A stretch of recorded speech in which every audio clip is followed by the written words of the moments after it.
চলতি বছরের নভেম্বরে আয়ারল্যান্ডের বিপক্ষে টাইগারদের টেস্ট ও টি-20 series. Bangladesh cricket board BCB 2025 সালের নভেম্বর এবং ডিসেম্বরে আয়ারল্যান্ডের বিপক্ষে বাংলাদেশ দলের হোম সিরিজের সময়সূচি ঘোষণা করেছে বাংলাদেশ বিসিবি।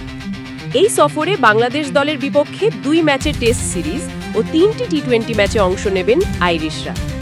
আয়ারল্যান্ড 6 নভেম্বর বাংলাদেশে আসবে এবং ঢাকায় এসেই তারা চলে যাবে সিলেটে। সিলেট আন্তর্জাতিক ক্রিকেট স্টেডিয়ামে প্রথম টেস্ট শুরু হবে 11 নভেম্বর, দ্বিতীয় টেস্ট শুরু হবে 19 নভেম্বর। 2 ম্যাচের টেস্ট সিরিজ শেষে প্রথম টি-20 সিরিজ শুরু হবে 27 নভেম্বর, দ্বিতীয় ম্যাচ হবে 29 নভেম্বর ও 2 ডিসেম্বর অনুষ্ঠিত হবে সিরিজের শেষ টি-20 ম্যাচ। সিরিজের সব ম্যাচই চট্টগ্রামের বীরশ্রেষ্ঠের শহীদ flight lieutenant Motiur Rahman cricket স্টেডিয়ামে অনুষ্ঠিত হবে।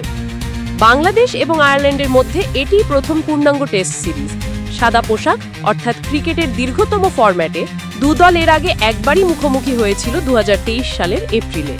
ঢাকার মিরপুর শেরেবাংলা ক্রিকেট স্টেডিয়ামে অনুষ্ঠিত ওই ম্যাচে বাংলাদেশ 7 উইকেটে জয়লাভ করেছিল। খেলাধুলার আরও খবর জানতে আমাদের সাথেই থাকুন। আমি তানজিন তিশা, স্পোর্টস বাংলা। ধন্যবাদ।